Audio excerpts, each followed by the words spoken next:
Another week, another one-on-one presented by Toyota, joined by 49ers quarterback Blaine Gabbert. Blaine, you're coming off your first start. You got a win against the Atlanta Falcons, and with that, you go into your bye week. And so is there a benefit to having 2 weeks to review the tape, or was there a sense after that win where let's just keep this thing going? Yeah, you wanted to get back to practice and keep working, but the bye week timed up great. A lot of guys were able to get their bodies healthy, and we're coming back at a great time playing a great team in Seattle.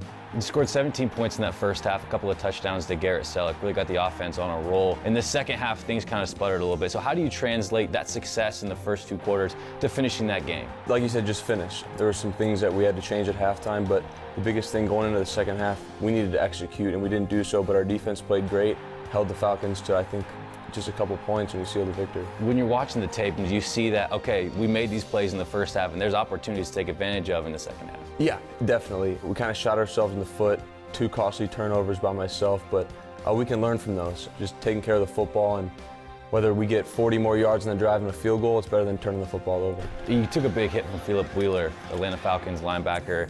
You were forced to come out 2 plays, and you're very animated on the sideline. You could see it. You were pleading your case to get back in the game. And how important is that to you to show all your teammates, that tough guy factor, like I am a competitor. I can take a hit, I can get back up and keep going. I just wanted to stay out there, but the protocol they have instilled right now in the NFL is if they see something from up top, they got to take you out and evaluate you for concussion. But yeah, I was fired up at that point in time. It's your first start since 2013, but you have to prepare every week. You're only 1 play away as a backup quarterback. You have to prepare every week like you're a starter. How difficult is it to keep that mindset, and how crucial is it? I think it's extremely crucial, and it's important to prepare like you're the starter, even if you're the backup, because like I said, you're 1 play away from starting and you're 1 play away from not playing. So kind of coming into each week with that mindset, it helps you and helps you prepare throughout the week in practice. That said, when you wake up on that game day against the Falcons, there's got to be a different buzz knowing that you're going to be the guy under center to start the game, running out of the tunnel with the offense.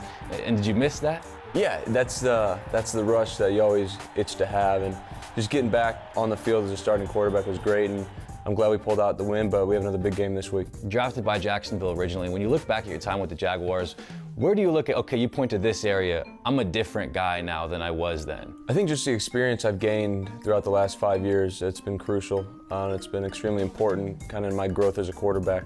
There was a lot of ups and downs in Jacksonville, but at the same time, I learned from those experiences, and I just try to apply that to this team here. Is there maybe a piece of advice or someone you've met along the way that you feel like has really helped you? I remember talking to the media last week.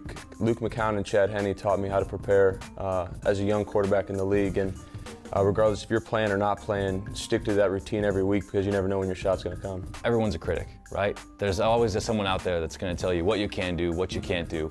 And one of your biggest supporters before that start was Maurice Jones-Drew, a guy you played with in Jacksonville, on NFL Network, making his case. Did he talk with you throughout the week at all, or maybe after the game? Yeah, Mo shot me a couple texts, and we stay in constant contact. He's a good bud, and we had some good times together down in Jacksonville. But like I said, the critics always have their opinion, but at the end of the day, the players are the one doing it, and I think they wish they could. Right now, you go into this game against Seattle Seahawks, the starting quarterback. So what's your mindset with that, knowing this is kind of a week-to-week scenario? Yeah, just take it 1 week at a time and just run with it. Thankful for the opportunity to start, but at the same time, I want this to be a long-term deal. Week in and week out, I'm putting my best foot forward and just outwork everybody. You look at you as a first-round pick, big, tall guy, 6'3", 6'4", but I think people forget how fast you are. You're a 4'5" guy at the combine. You got to show that off a little bit, especially on that 3rd down play. Late in the 4th quarter, you get your number called, the naked bootleg. I know you had a pass option, but fun to show off the wheels a little bit. Yeah, I was running the whole way at that point in time, and I think it was 3rd and 5 and knew we had to get the first down. But yeah, I can run when I have to.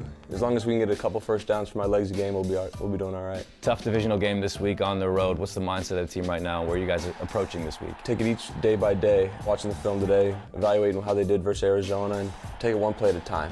They're a good football team, and we just got to focus on what we can control and go up there and get a victory.